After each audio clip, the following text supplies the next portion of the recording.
about Chaturanga. So I'm going to go through several options and then a couple of different ways that you can use support on blocks as well as we move through our different Chaturanga variations. So let's start with typical Chaturanga Dandasana, or you might hear me refer to it as high to low plank. So most often, or I guess I shouldn't say most often, but we'll start from a forward fold, right? So I'm in forward fold, I'm coming out of chair pose or mountain pose maybe. Inhale, halfway lift, and then you'll hear exhale, Chaturanga Dandasana.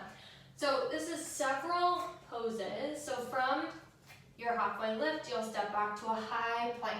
And in your high plank, you want to think about gripping them out with your fingertips, but also simultaneously pushing into your palms, really pulling shoulder blades apart, pressing actively into your palms. And then also thinking about equal and opposite energy. So heels going towards the back of the room, crown going to the front of the room. So that high plank would be on your exhale. Inhale, shifting forward onto your tippy toes, right? So really engaging our core here, tucking your tailbone under, working to keep hips in line with shoulders. Exhale, low push up, bending your elbows straight back behind you. Really making connection, triceps to rib cage. So you're keeping your elbows over your wrists from your high plank.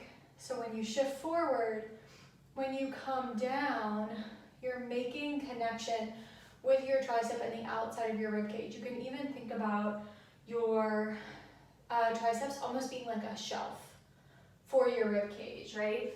So exhale, high plank, inhale, shift forward, exhale to lower.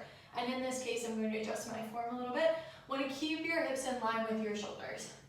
So when you come down, avoiding lifting your hips way up and shoulders way down puts a lot of extra pressure on your shoulders. So when we want to keep shoulders and hips in line with each other, and then you also want to keep shoulders in line with elbows, right?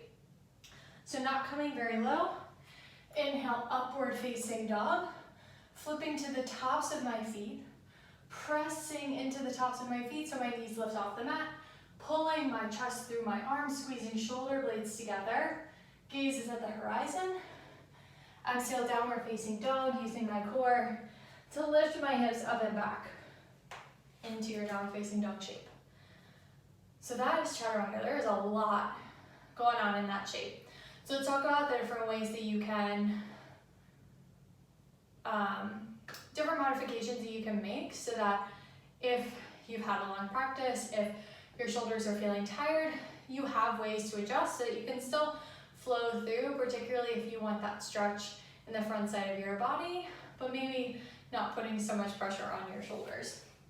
So let's talk about starting from your knees, right? So from your high plank, you can come down to your knees here. Flip to the tops of your feet maybe, or keep your toes tucked with knees down.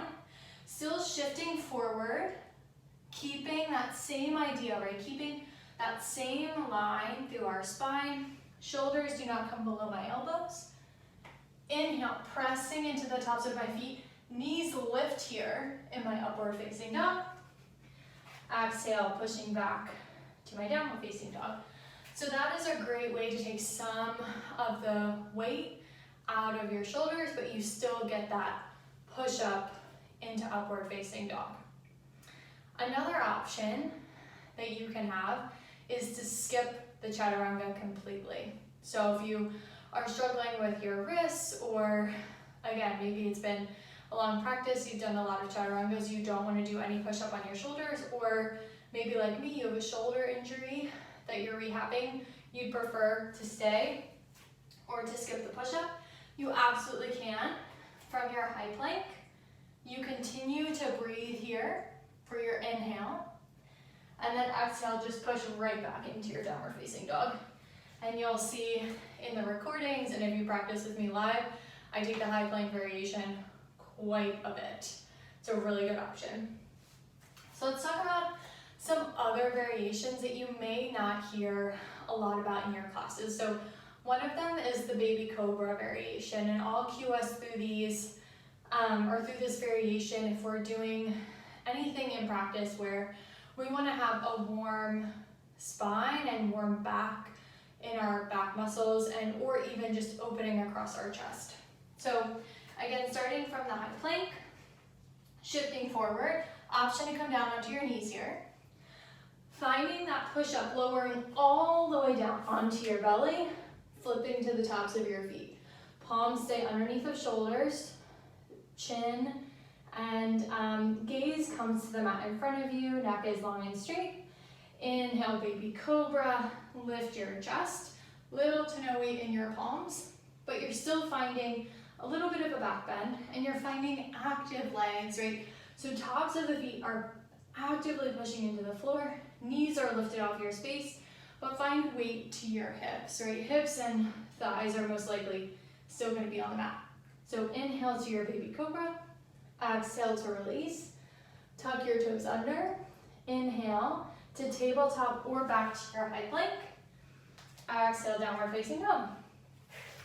So that's a great option for early on in class. If you're taking a morning class, right, and you're not ready for that big back bend and upward facing dog, baby cobra variation is a really good place to be. Also takes some of the stress out of your wrists. Finally, let's talk about chaturanga with blocks. So another great thing you can do with blocks, particularly if you feel like you're trying to get out of the habit of taking your shoulders below your elbows in your push-up, or if you're working on the strength, you can place blocks underneath of your shoulders. So one block underneath of each shoulder. For me, it's the middle height, but if you're looking to build strength, you could also do the tallest height, but just be mindful, depending on how long your arms are, you may not get as much of a push-up as you want. So just something to think about. Everybody's body's going to be different. So place your blocks about shoulder width distance apart on your mat, and then align your middle fingers with the middle of the block, okay? So I'm still gripping the mat. I'm going to come to my high plank. Inhale, shift forward.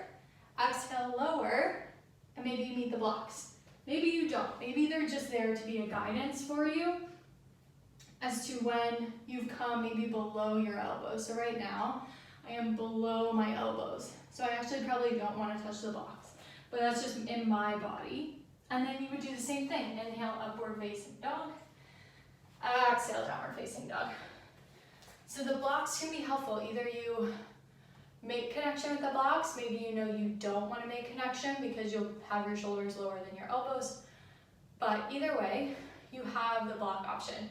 You can also stack your blocks like this and work to bring your chest onto the blocks instead. So in this case, my palms would be slightly behind the blocks and sort of framing the blocks. So my thumbs are about the width of the blocks here. Inhale, shift forward. Exhale, lower. Chest meets the blocks. Again, hips in line with shoulders. Inhale, upward facing. Exhale, downward facing. So those are literally all the options I know for chaturanga. So give them a try. If you have any questions about them, please don't hesitate to let me know. But yeah, good luck.